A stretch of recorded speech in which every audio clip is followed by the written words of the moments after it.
Assalamualaikum warahmatullahi wabarakatuh. Pemirsa, senang sekali jumpa bersama saya kembali di Expose Lebih Dekat, Lebih Santai. Dan pemirsa, perhelatan Pesta Demokrasi Indonesia sebentar lagi akan dilaksanakan ya, tinggal menghitung bulan atau tinggal dalam hitungan bulan. Dan tentu saja ini memadatkan aktivitas panitia pelaksanaan. Salah satunya adalah Bawaslu yang tentu saja meningkatkan kinerjanya dalam hal pengawasan. Dan kira-kira seperti apakah pengawasan yang dimaksudkan? Hari ini kita akan membahas bersama dengan Bawaslu Kota Pekalongan yang sudah hadir di tengah-tengah kita. Kita sapa terlebih dahulu. Assalamualaikum Bapak. Waalaikumsalam warahmatullahi wabarakatuh. Oke, sudah hadir bersama kita ini ada Pak Sugiharto ya Pak ya. Ini merupakan Ketua Bawaslu Kota Pekalongan. Kemudian juga hadir Pak Nasron. Assalamualaikum Pak. Ya, waalaikumsalam Mbak. Oke, Pak Nasron ini merupakan Koordinator Divisi Pencegahan Hukum, Humas, dan Partisipasi Masyarakat ya Pak ya? Ya, betul. Oke, seperti yang tadi sudah saya katakan di awal bahwa kita hari ini akan membahas mengenai pengawasan, penguatan pengawasan pemilu menjelang nanti di pelaksanaannya di 2024 ya Pak ya? Oke, tapi pemirsa sebelum kita jauh membahas tentang pengawasan nih, kita pengen tahu nih Pak sebelumnya nih, untuk pengawas pemilu ya atau Bawaslu sendiri itu sebetulnya tugasnya ngapain aja sih Pak Sugiharto? Ya, terima kasih. Assalamualaikum warahmatullahi wabarakatuh.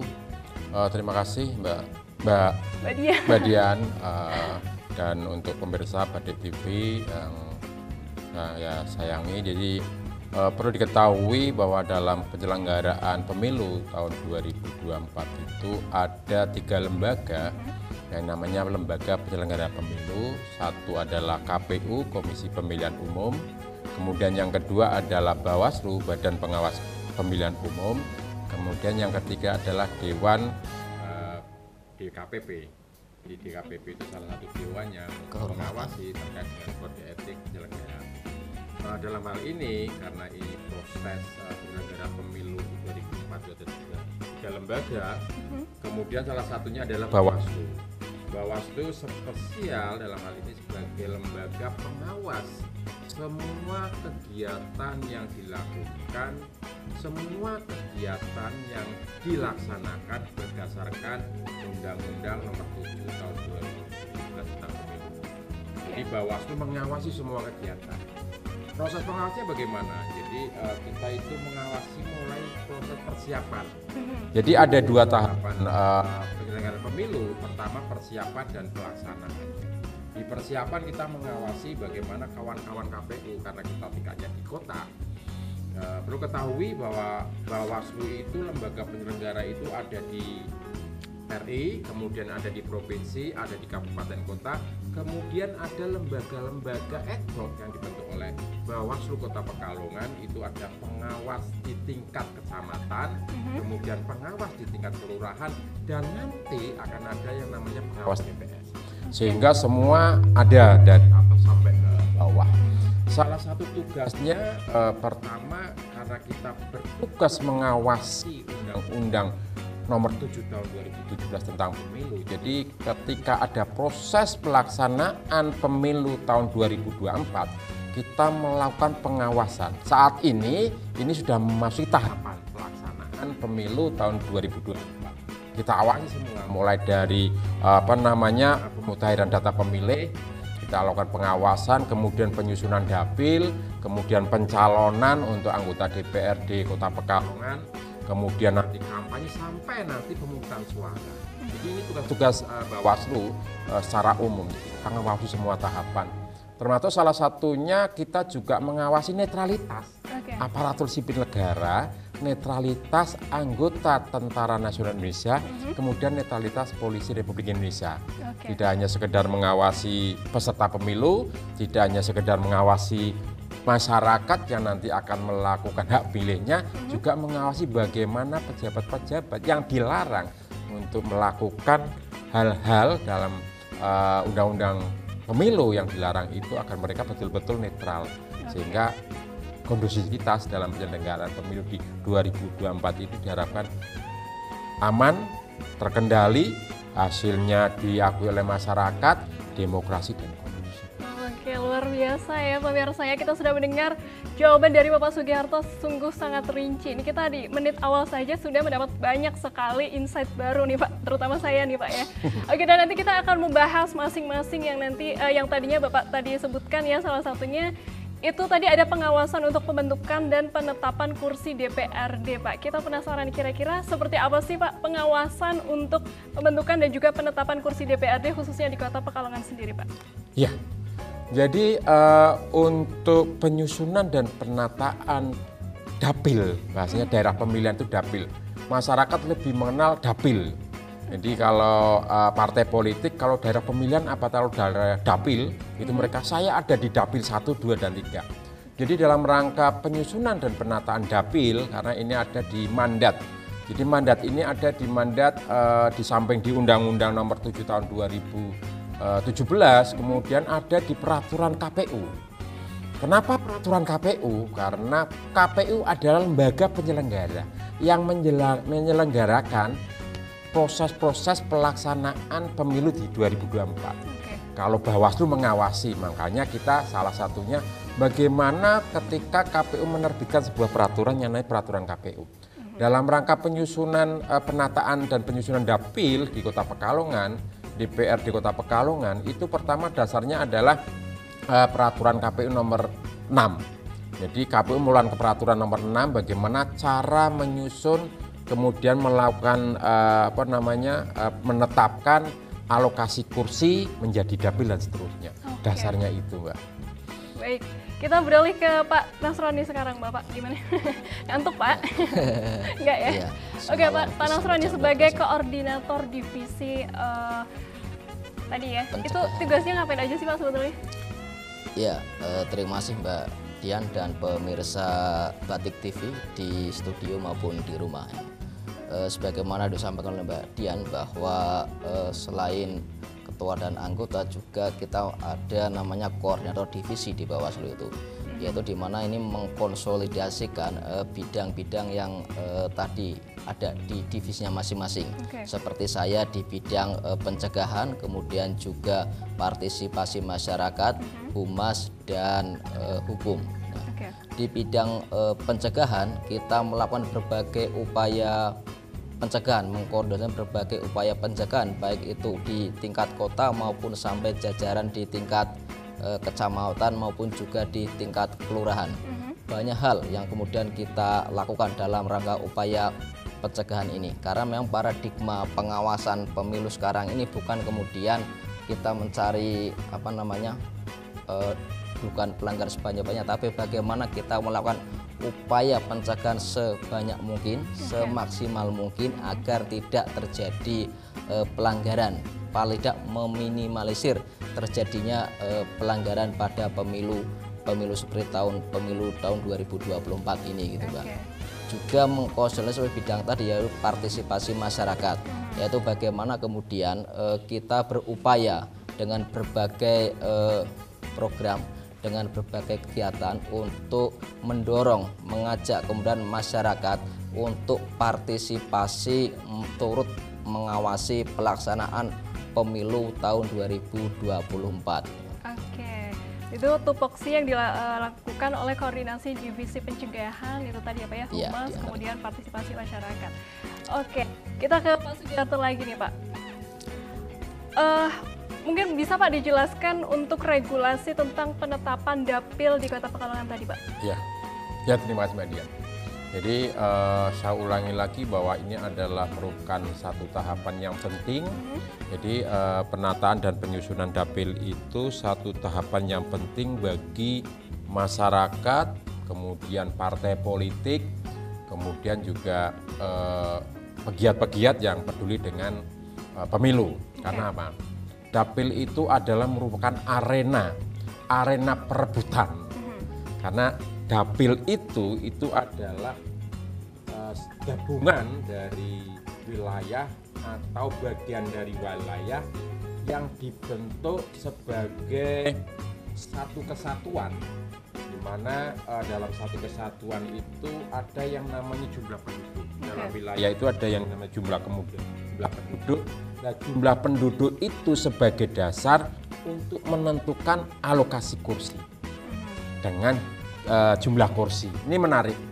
Biasanya orang kalau pas tahapan pemilu itu ketika bicara dapil hanya orang-orang tertentu. Padahal ini penting sekali. Jadi masyarakat akan mengetahui misalnya proses-proses penyusunan dapil. Bahwa proses-proses penyusunan dapil itu harus ada beberapa prinsip misalnya.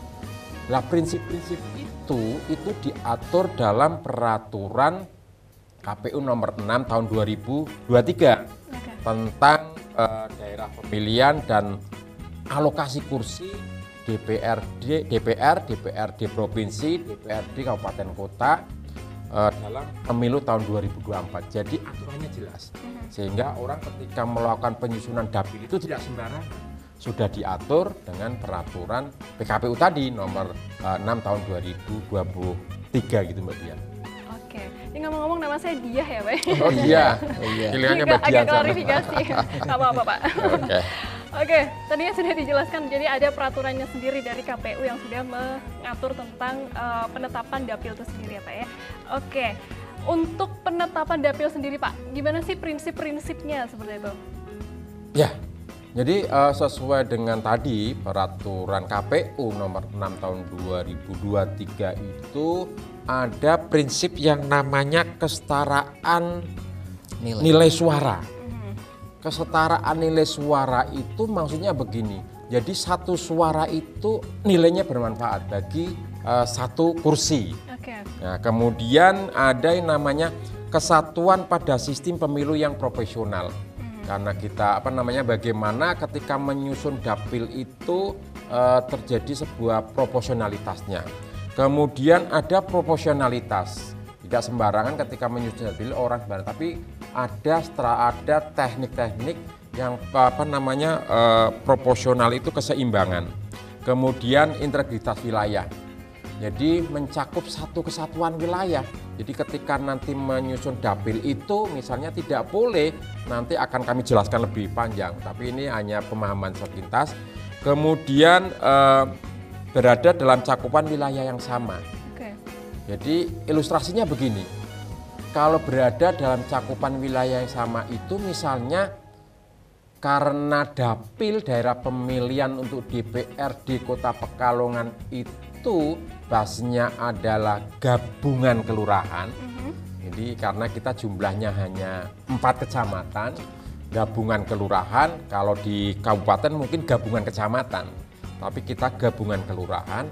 Ya harusnya satu kecamatan itu tidak boleh kemudian di kelurahan satu kecamatan itu menjadi dapil di kecamatan yang berbeda. Jadi satu kesatuan ini. Jadi kemudian fasilitas itu Mbak. Jadi ini prinsip-prinsipnya. Sehingga ketika kita Bawaslu melakukan penyusunan dan akan ditetapkan dapil di Kota Pekalongan itu, di samping tadi saya menyampaikan dasarnya apa untuk menyusun kursi, alokasi kursi, jumlah kursi. Pertama di undang-undang itu jelas ketika kita bicara bahwa untuk kursi setiap dapil di DPRD kota atau kabupaten itu minimal 3 dan maksimal 12 kursi. Itu. Jadi ketika satu dapil itu tidak boleh kurang dari 3 kursi dan tidak boleh lebih dari 12 kursi. Gitu. Kalau seandainya kemudian kurang, yang tadi saya sampaikan bahwa dapil itu ada bagian dari wilayah atau gabungan atau pemecahan. Kalau kurang berarti harus menggabungkan. Tapi kalau lebih berarti harus mengurangi. Ya, ini makanya penyusunan dapil itu harus tadi prinsip-prinsip harus dipakai. Itu sehingga ketika kemudian dapil itu disusun, itu tidak hanya disusun dalam arti KPU hanya menyusun, tapi harus dikonsultasikan ke masyarakat. Karena apa?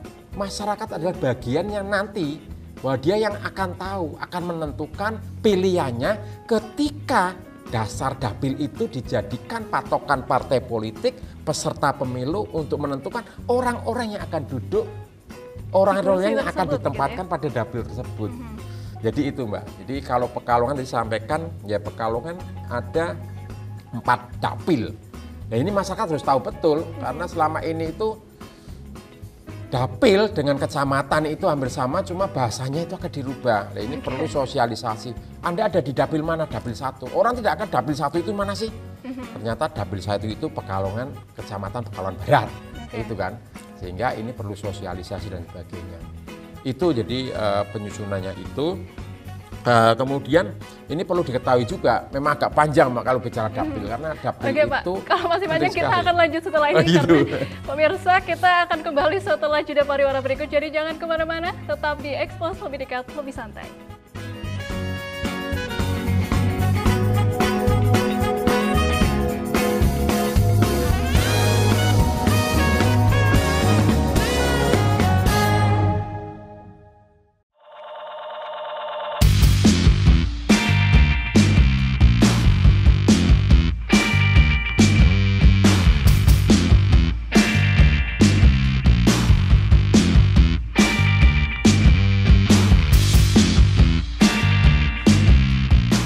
Baik, terima kasih pemirsa, Anda masih bersama kami di Expose lebih dekat, lebih santai. Kali ini kita masih bareng sama Bawaslu nih ya, masih di sini ya Pak ya.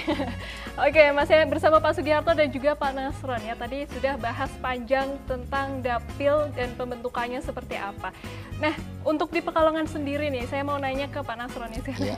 Untuk di Pekalongan sendiri Pak, ada 4 dapil ya di Kota Pekalongan sendiri. Itu yang paling banyak kuota kursinya itu di mana tuh Pak?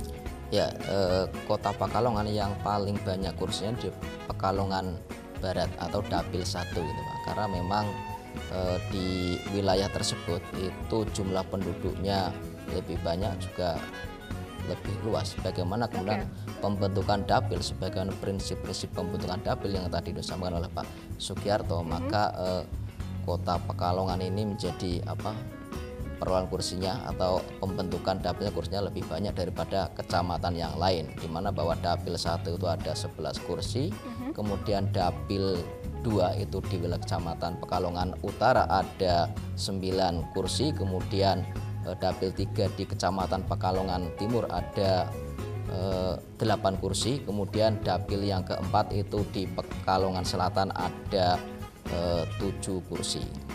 Oke, berarti itu yang paling banyak ada di Dapil 1 ya Pak ya, yakni Pekalongan Barat. Pekalongan Barat. Ada jumlahnya ada 11 kursi. Oke. Kita lanjut lagi nih Pak. Tadi sudah permasalahan pembentukan dapil gitu ya. Sekarang penasaran nih Pak, gimana sih caranya sejauh ini Pak sudah ada yang masuk mungkin dari beberapa partai politik. Kemarin saya sempat membaca yang sudah mendaftar begitu ya. Itu berarti semua kursi sudah terisi? Ya, jadi ini Mbak Dian.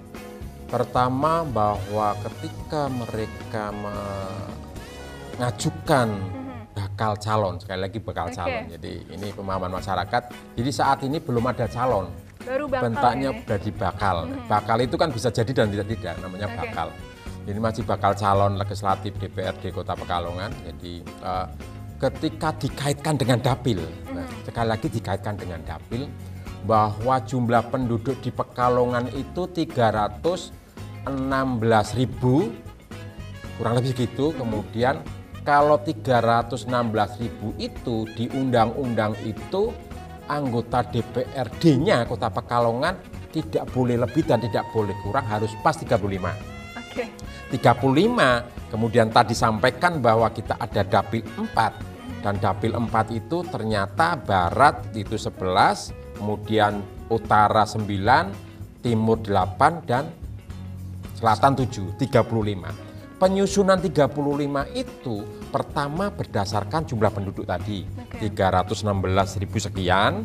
Kemudian setelah itu, setelah kemudian dibentuk dapil, masing-masing dapil itu sudah jelas. Misalnya Pekalongan 1 Barat itu 11.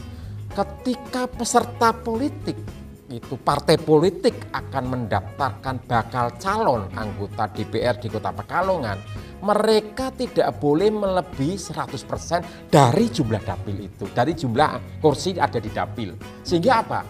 Mereka tidak boleh mengajukan bakal calon lebih dari 100%. Artinya apa? Ketika dapil 1 Pekalongan Barat itu ada 11 kursi yang akan diperebutkan oleh peserta pemilu tahun 2024, itu mereka mengajukan bakal calonnya di masing dapil 11 itu ya harus 11. maksimal 11, tidak boleh Lebih dari itu. maksimal. Jadi hitungan maksimal itu kan maksimal berarti kan paling itu 100%. Jadi setiap partai politik mengajukan bakal calon paling banyak 11 orang. Mereka sudah mengajukan. Bagaimana kalau kurang? Bahasanya di aturan jelas paling banyak 100% dari kursi, alokasi kursi yang ada di dapil itu. Sehingga ketika partai mau mencalonkan di dapil 1 Pekalongan Barat dengan alokasi kursi 11, mereka ya harus mencalonkan 11 orang itu. 11 orang itu ada aturan lagi harus 30% perempuan. Artinya apa? Ketika mereka mengajukan bakal calon untuk dapil 1 misalnya Pekalongan Barat, nomor 1 perempuan, 1, 2, 3 laki-laki. Kemudian dilanjutkan nomor 4 laki-laki, 3 perempuan, 6 laki-laki. Berarti setiap 3 nomor 1 sampai 3 itu 30% dari perempuan. Oke. Ini harus dipahami oleh masyarakat. Jadi masyarakat ketika kenapa kok aku dicalonkan ke perempuan? Salah satunya afirmatif bahwa perempuan itu harus melek politik mungkin itu. Jadi itu penyusunan itu penting sehingga nanti orang akan ketika kemudian itu mencalonkan satu calon bisa nggak Pak di dapil yang harusnya itu maksimal 7 ya bisa. Kan itu. Jadi ini penting jadi bagi masyarakat sehingga nanti ketika bicara dapil ternyata dapil 1 itu ada nama si X misalnya. Dapil 1 ada nama si Y dan sebagainya. Sehingga orang ketika dia di Pekalongan 1 dia akan memilih, dia akan bisa membaca itu, melihat rekam jejak masing-masing daftar calon tetap DPRD Kota Pekalongan. Karena saya ini kemarin tadi proses dan saya sampaikan sampai tadi malam kita itu ngawasi sampai jam 23.59. Selama mulai pembukaan pendaftaran itu tanggal 1 Mei sampai 14 Mei tadi malam terakhir. Dan alhamdulillah sudah yang melakukan pendaftaran lengkap dan diterima oleh KPU peserta pemilu di Kota Pekalongan ada 17. Jadi hanya 1 yang tidak melakukan pendaftaran. Jadi ada 17 peserta politik, partai politik di Kota Pekalongan dan ini prosesnya masih akan ada namanya penelitian administrasi yang dilakukan oleh Kota Pekalongan. Termasuk teman-teman media Batik TV itu konsen ini. Jadi dari mulai hari pertama sampai tadi malam itu bersama kita selalu memantau melakukan kegiatan-kegiatan peliputan dalam rangka proses pendaftaran peserta pemilu untuk mendaftarkan proses pendaftaran bakal calon DPRD Kota Pekalongan oleh peserta pemilu tahun 2024. Oke, luar biasa nih. Kita ke Pak Nasran nih Pak. Sekarang mungkin ada tambahan Pak untuk pelaksanaan tadi pendaftaran dari bakal calon si DPRD sendiri nih Pak.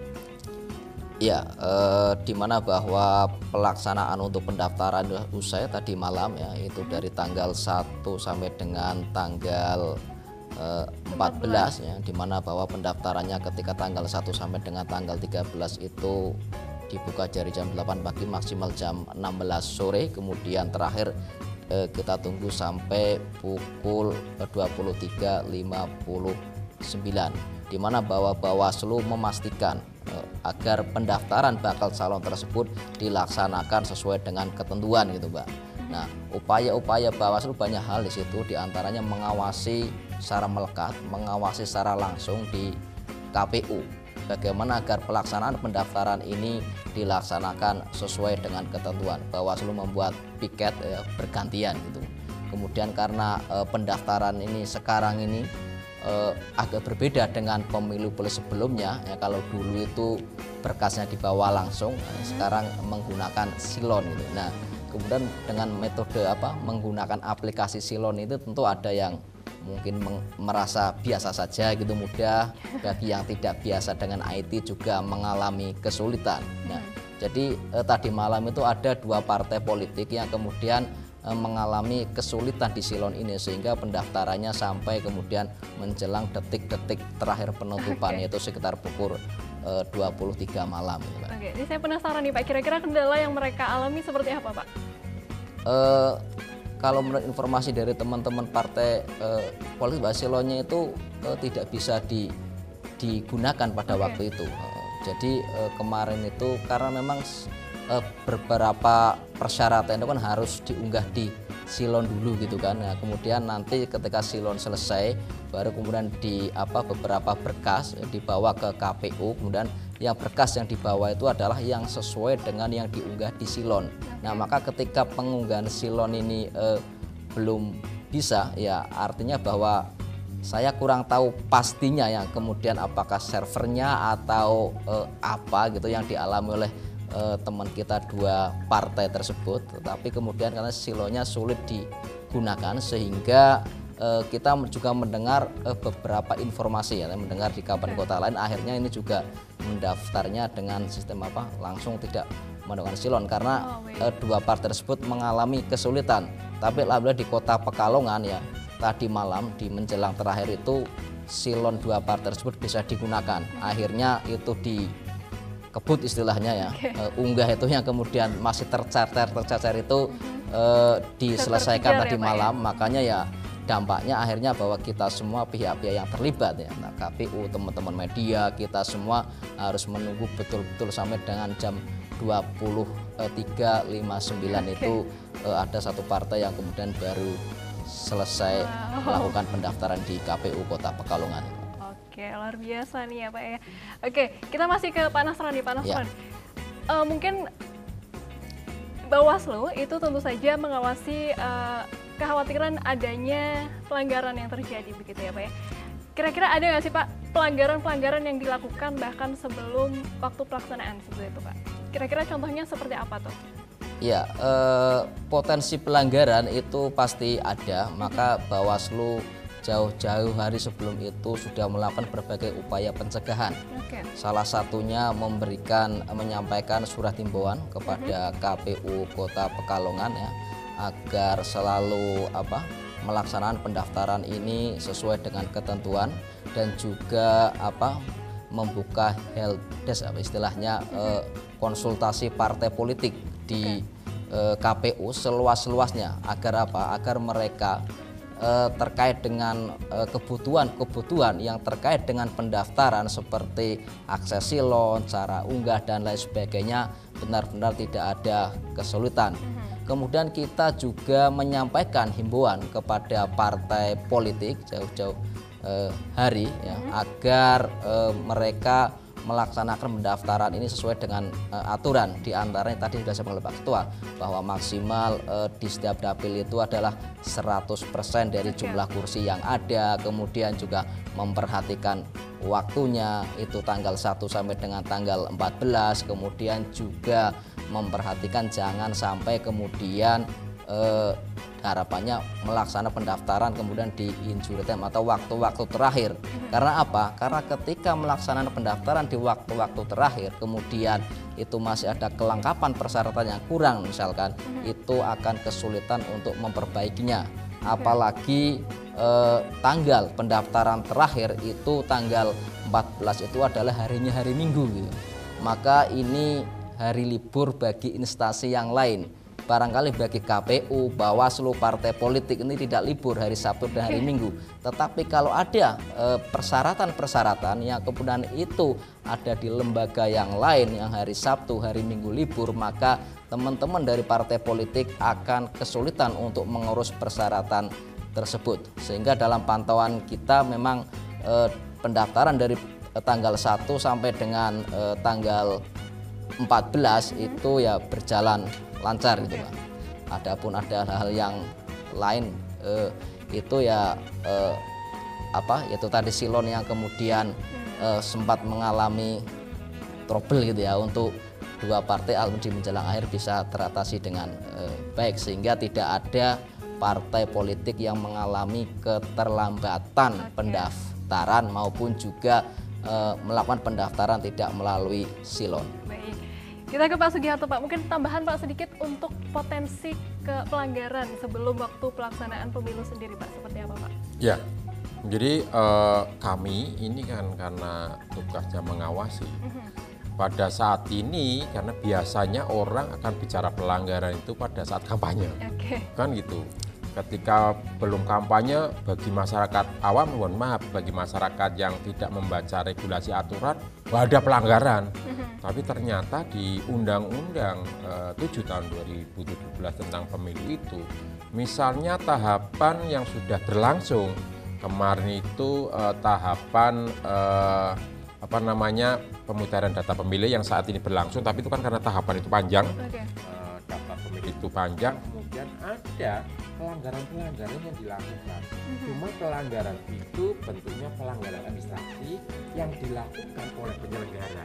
Sehingga masyarakat tidak paham, karena kalau pelanggaran administrasi itu lebih ke administrasi penyelenggaraan pemilu yang dilakukan oleh KPU. Contohnya seperti apa tuh, Pak? Contohnya kita sering memberi saran perbaikan. Harusnya orang yang meninggal itu sudah tidak ada lagi di DPS, data pemilih sementara, tapi muncul. Kemudian kita melakukan yang namanya uji petik. Jadi ketika TK Pantarlih melakukan pendataan daftar pemilih di masing-masing itu, ternyata mereka tidak melakukan.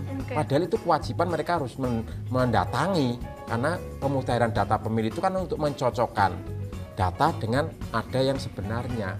Kita memberi rekomendasi kita memberi saran perbaikan, ada itu harus diperbaiki. Jadi proses-proses pelanggaran administrasi pada saat ini lebih banyak tadi dilakukan oleh penyelenggara.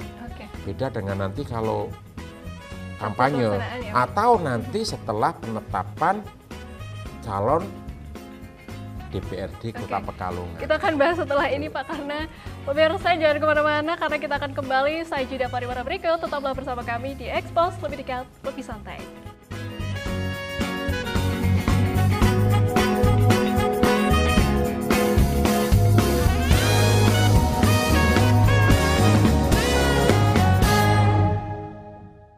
Pemirsa, Anda masih di Expose, lebih dekat, lebih santai bersama saya Dia Astika, dan kita masih mau lanjut lagi nih bahas penguatan pengawasan yang dilakukan oleh Bawaslu Kota Pekalongan ya. Nah, tadi sempat membahas pelanggaran nih, Pak ya. Saya masih penasaran terkait dengan pelanggaran-pelanggaran ini. Tadi di awal Pak Sugiarto ini sempat menyinggung adanya netralitas ASN, Pak. Kira-kira untuk pelanggaran netralitas ASN itu yang seperti apa sih, Pak? Ya. Jadi salah satu tugas Bawaslu itu mengawasi netralitas aparatur sipil negara, netralitas anggota Polri, kemudian netralitas Tentara Nasional Indonesia. Jadi buat teman-teman pemirsa yang mungkin nanti melihat tayangan ini, mohon untuk disosialisasikan. Pertama, bahwa apa sih netralitas itu, kita nggak perlu disampaikan lah. Orang paham bahwa yang namanya orang netralitas tidak condong kanan, tidak condong kiri, tidak condong belakang, tidak condong ke belakang, ya gitu. Sehingga apa? Netralitas bagi ASN, aparatur sipil negara yang terdiri dari PNS dan P3K itu, dia adalah penyelenggara pemerintahan, di mana ketika dia seorang penyelenggara diharapkan tidak condong kepada salah satu atau mendukung peserta pemilu tahun 2024. Aturannya jelas. Aturannya pertama di Menpan RB. Menpan itu Menteri Aparatur Negara dan Reformasi Birokrasi di Indonesia itu, dia sudah mengeluarkan surat edaran itu. Jadi surat edaran itu dikeluarkan netralitas larangan bagi PNS, kemudian P3K itu, kemudian juga yang baru. Jadi di aturan itu yang baru itu larangan juga bagi kawan-kawan P3K. Kalau dulu kawan-kawan P3K ngomong, nggak bisa. Saya itu bukan PNS, saya itu bukan ASN, jadi saya nggak masuk dalam surat edaran dulu, tapi sekarang sudah ada. Dan salah satu kemudian surat edaran dari Menpan RB itu ditindaklanjuti oleh pemerintah Kota Pekalongan. Yang bunyinya, ini sekalian sosialisasi, ya, karena ini aturan saya harus membaca. Ya. Jadi silakan, Pak. Surat ini yang mengeluarkan Sekda, Sekretaris Daerah Kota Pekalongan. Perihalnya adalah larangan kegiatan politik praktis bagi pegawai di lingkungan pemerintah Kota Pekalongan. Ini ditandatangani tanggal 8 Mei 2023, masih segar ini. Masih segar ya, Pak ya. Ya. Ini patokannya saya sampaikan bahwa berdasarkan peraturan pemerintah tadi, kemudian tentang disiplin PNS, kemudian surat edaran Wali Kota nomor 8/55 tahun 2002 tentang himbauan netralitas aparatur sipil negara di lingkungan pemerintahan Kota Pekalongan. Kemudian surat ini menegaskan, sekali lagi yang akan baca ini saya menegaskan pertama bahwa kepada seluruh pegawai di lingkungan kerjanya untuk tidak melakukan kegiatan politik praktis sehingga berdampak pada netralitas ASN dan menimbulkan suasana kerja yang tidak kondusif. Oke. Kemudian nomor 2 ya, ini yang penting nomor 2 ini. Ya, nanti disampaikan bahwa pegawai di lingkungan pemerintah Kota Pekalongan meliputi PNS, PPK atau P3K, tenaga kontrak daerah, nah ini, tenaga kontrak daerah, tenaga kegiatan OPD, kemudian tenaga non-PNS atau badan usaha, badan BUD ya, dan lembaga usaha daerah apabila akan mengikuti kegiatan politik praktis menjadi anggota dan atau pengurus partai politik, ya, sekali lagi menjadi anggota dan atau ya, dan atau pengurus politik dan atau pengurus partai politik dan atau mengikuti pencalonan kepala daerah, wakil kepala daerah, DPR, DPRD agar mengundurkan diri sebagai pegawai sesuai dengan tata cara penggantian pegawai yang telah diatur. Sanksinya pegawai yang melanggar ketentuan sebagaimana dimaksud pada angka 2 diperhentikan tidak dengan hormat sebagai pegawai. Oke. Demikian untuk dapat dilaksanakan dengan sebaik-baiknya. Jadi ada surat ini. Jadi sekali lagi kalau kemudian ini jadi teman-teman yang tadi disebutkan di surat yang dikeluarkan oleh Sekda tahun 8 Mei itu, kemudian Anda merasa menjadi anggota partai atau pengurus partai atau dicalonkan, bakal calon, ya Anda harus mematuhi aturan itu. Kalau tidak, apa sanksinya Pagi? Ini kan urusan pemerintah daerah. Bawaslu tadi sampaikan mengawasi netralitas. Ketika kemudian Anda melanggar, ini masuk namanya pelanggaran peraturan perundang-undang lainnya. Oke. Sifatnya apa? Ketika ada pelanggaran peraturan perundang-undang lainnya, kita lebih gampang merekomendasikan ke pejabat. Oke. Kita akan merekomendasikan Pak Wali. Ini loh Pak Wali, orang-orang yang kami lakukan ketika melakukan pengawasan di lapangan, ternyata orang yang status bla bla bla ini ternyata dia menjadi anggota partai politik. Dasarnya apa? Ada laporan dari masyarakat, menunjukkan KTA-nya dan sebagainya. Sehingga ini sekalian pencegahan bagi teman-teman, termasuk ini teman-teman yang kru Batik TV ya. Ya. Ini mohon untuk disampaikan ke semua lah, sehingga tidak terjadi pelanggarannya, berakibat ya merasa tidak tahu bahwa aturan itu mendadak dan sebagainya. Karena di hukum itu ketika aturan itu disampaikan semua mengetahui. Gitu kan. Jadi tidak ada lagi kata aku kurang ngerti dan sebagainya. Mudah-mudahan ini sebagai proses pendewasaan bagi semua birokrasi agar mereka tidak melakukan politik praktis. Oke, sekali lagi sanksinya adalah tadi sanksi terberatnya diberhentikan secara tidak hormat ya. Ini saya sampaikan ulang lagi ya. Oke, Pak, kita lanjut lagi nih ya. Kita agak ngebut karena waktunya terbatas.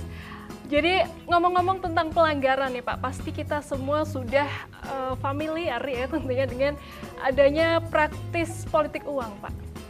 Kira-kira untuk mencegah itu dari Bawaslu gitu ya, atau mungkin ketika ada yang terbukti atau tertangkap melakukan praktis tersebut, itu seperti apa? Tapi sebelumnya mungkin ke Pak Nasron dulu ya, yang di koordinator divisi penegakan hukum ya Pak ya? Koordinator hukum. Koordinator hukum. Oke, seperti apa nih Pak Nasron? Ya, berbicara mengenai politik uang ya, isu ini memang selalu muncul menjelang pemilu dan juga banyak penelitian, kajian ya, artinya bahwa ini memang salah satu problematika penyakit yang selalu muncul ketika menjelang pemilu maupun pemilihan. Yes. Padahal di undang-undang juga sudah jelaskan larangannya. Kalau mengenai pemilu itu di Undang-Undang 7 tahun 2017 ya, pasal 523 di situ ayat 1, 2 dan 3. Memang di sini subjek hukumnya beda-beda gitu ya bagian ayat 1, 2, 3. Jadi dibedakan mana yang politik uang ini terjadi pada masa kampanye, masa tenang, dan juga pada saat pencoblosan atau hari H gitu Pak. Nah, harapannya ya siapapun ya, karena di situ ada yang ancamannya kepada tim kampanye, kemudian juga ada ancamannya yang setiap orang, artinya setiap orang ini ya siapapun apabila kemudian nanti terbukti melakukan politik uang itu bisa terancam pidana.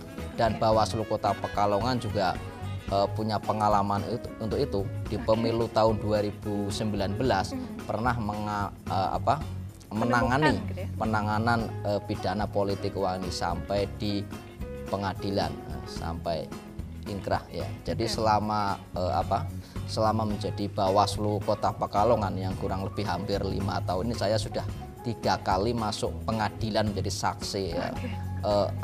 Menindaklanjuti mengenai dugaan pelanggaran pidana pemilu. Memang yang satu ini kasus politik uang, kemudian yang kedua adalah kampanye di luar jadwal itu pada pilkada tahun 2020 gitu. Oke, itu saat itu seperti apa Pak akhirnya finalnya dari si para pelaku tersebut? Ya, oknum ya kita katakan ya. Ya, memang untuk yang politik uang ini di tahun 2019 ketika di pengadilan negeri putusannya dinyatakan bersalah, kalau tidak salah berapa 3 bulan mungkin ya. 3 bulan kemudian tambahan istilahnya uang 5 juta atau berapa saya agak lupa itu. Namun ketika dibanding itu memang kemudian dinyatakan tidak bersalah. Untuk pencegahannya sendiri Pak, sebetulnya itu bisa dicegah dengan cara apa sih dari Bawaslu sendiri Pak? Ya tentu dengan berbagai upaya kita melakukan pencegahan ya, termasuk sosialisasi seperti itu bagian daripada kita melakukan upaya pencegahan agar tidak terjadi politik uang. Dan kita juga menyampaikan bahwa kita begitu serius menangani politik uang ini ya, punya kita juga pernah sampai pengadilan ya untuk mengawal atau menindaklanjuti dugaan pelanggaran politik uang ini. Kemudian kita juga melakukan berbagai sosial melalui media sosial kami. Kita juga langsung turun ke bawah, kita membentuk yang namanya kampung pengawasan maupun kampung anti politik uang sampai di kelurahan. Artinya kita langsung bertemu dengan masyarakat untuk mensosialisasikan, untuk menyampaikan bahwa bahayanya politik uang terhadap pemilu maupun demokrasi. Sehingga harapannya semakin banyak orang yang tahu, semakin orang yang mengerti tentang bahaya politik uang terhadap demokrasi ini, nanti pemilu itu semakin bersih dari politik uang, sehingga demokrasi kita semakin baik. Karena apa? Karena memang kalau kemudian kita hanya mengandalkan Bawaslu itu jumlahnya berapa sih Mbak? Di Kota Pekalongan kita hanya bertiga, kemudian di kecamatan hanya 3, di kelurahan hanya 1 gitu kan. Tapi bayangkan dengan artinya untuk pemilu 2019 itu caleg DCT aja sekitar kalau nggak salah berapa ya 259 atau berapa. Kalau kemudian melihat pendaftar caleg untuk pemilu 2024 ini saya belum hitung secara pasti, tapi banyak yang kemudian partai mendaftarkan full itu artinya 35-100% ya, sehingga nanti sebenarnya jumlahnya lebih banyak ketika ada DCT. Artinya bahwa keluasan wilayah yang kemudian atau jangkauan yang harus diawasi lebih banyak. Nah, ini tentu membutuhkan partisipasi masyarakat yang lebih luas agar ini bisa diminimalisir terjadinya dugaan pelanggaran mengenai money politik uang. Ini perlu penyadaran masyarakat. Agak saya potong ya karena kita terbatas sekali nih. Kita lanjut lagi nih Pak. Tadi untuk politik uang ya, sekarang ini ada pengawasan pemilu partisipatif gitu ya. Mungkin boleh Pak diinformasikan kepada masyarakat itu apa sih Pak? Ya, itu tadi salah satunya memang keterbatasan kita personel untuk mengawasi semua tahapan pemilu maupun yang non tahapan seperti politik uang maupun tadi netralitas ASN dan sebagainya, maka perlu keterlibatan masyarakat secara luas karena pada hakikatnya mengawasi pemilu itu adalah masyarakat gitu, rakyat yang kemudian mengawasi pemilu gitu. Tapi karena banyak hal yang kemudian belum memahami hal ini maupun juga mungkin nggak sempat dan sebagainya, perlu kemudian sampai sekarang masih perlu pengawas yang sifatnya formal gitu seperti kita gitu Mbak. Nah, apabila kemudian sudah tumbuh kesadaran masyarakat luas mengenai pentingnya pengawasan pemilu agar tidak terjadi pelanggaran, maka harapannya pelanggaran pemilu itu bisa diminimalisir dan semakin sedikit. Nah, karena sekarang dunia sudah bergeser bahwa pelanggaran pemilu itu juga potensinya semakin unik. Tidak hanya kemudian person-person di lapangan, sekarang di media sosial banyak aktivitas kepemiluan di media sosial gitu. Terbukti bahwa di Pilkada tahun 2020 kita menangani 2 pelanggaran yang sifatnya di media sosial, yaitu pelanggaran kampanye di luar jadwal melalui media sosial yang namanya Facebook. Nah, yang satu terbukti sampai inkrah. Oke, kita ke Pak Sugiarto nih Pak. Ini kita singkat saja nih Pak ya. Tadi keterlanjutannya terkait dengan pengawasan partisipatif yang tentu saja melibatkan masyarakat seperti itu.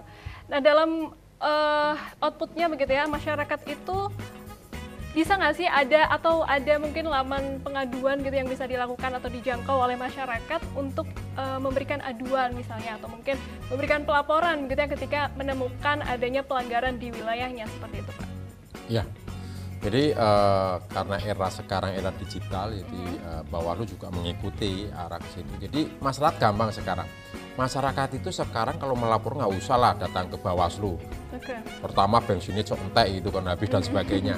Kita ada yang namanya laporan model online, jadi model langsung itu namanya Sigap Lapor. Jadi Sigap Lapor itu sebuah aplikasi yang dibuat oleh Bawaslu Republik Indonesia, dan orang yang melaporkan itu tinggal membuka aja. Itu orang akan melakukan Sigap Lapor, di situ nanti dia akan dikasih akun, dikasih password. Kemudian setelah dikasih password, dikasih akun itu mereka bisa mengisi sampai mulai dari identitas bla bla semua tinggal ada, sehingga orang di Jakarta bisa melaporkan. Tidak hanya orang Pekalongan, di Jakarta ketika dia lewat ke Pekalongan kemudian ada pelanggaran bla bla bla semua dan sebagainya, kemudian dia merasa bahwa ini terjadi pelanggaran, bisa melaporkan lewat Sigap Lapor. Jadi ini efektif. Misalnya saya orang Pekalongan mau melaporkan saya masuk bisnis di Jakarta ini, ya sudah, hari ini saya menemukan sebuah kejadian, saya ke Jakarta, di Jakarta saya bisa melaporkan kok. Lewat tadi aplikasi yang namanya Sigap Lapor. Aplikasi Sigap Lapor. Sigap Lapor.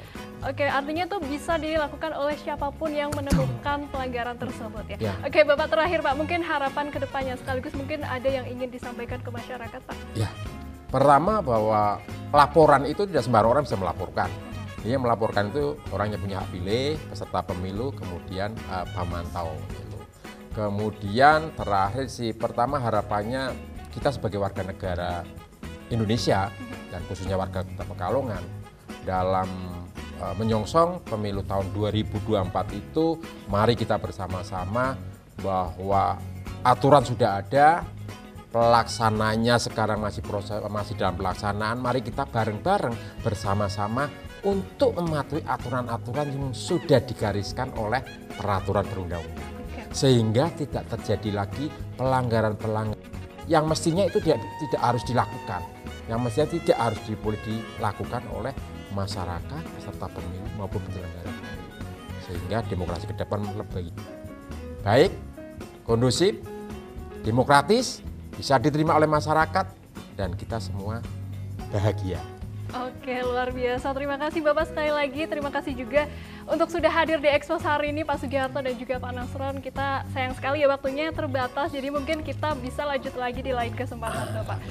Oke pemirsa, dan itu dia ya perbincangan kita hari ini di Expose hari ini bersama Bawaslu Kota Pekalongan. Tadi kita sudah membahas mengenai pelanggaran-pelanggaran kira-kira seperti apa, kemudian pengawasan-pengawasan dan juga sanksi. Tadi sempat juga ya disampaikan kira-kira untuk pelanggaran yang semacam apa akan mendapat sanksi apa seperti itu ya. Dan mungkin itu saja pemirsa, sekali lagi kita adalah bangsa Indonesia, warga negara, sebagai warga Indonesia yang baik, mari kita turut berkontribusi untuk membantu Bawaslu tentunya untuk mengawasi jalannya pelaksanaan pemilu di 2024 nanti. Saya Dia Astika dan segenap kru yang bertugas pamit undur diri dari hadapan Anda. Selamat siang dan sampai jumpa. Assalamualaikum warahmatullahi wabarakatuh. Waalaikumsalam.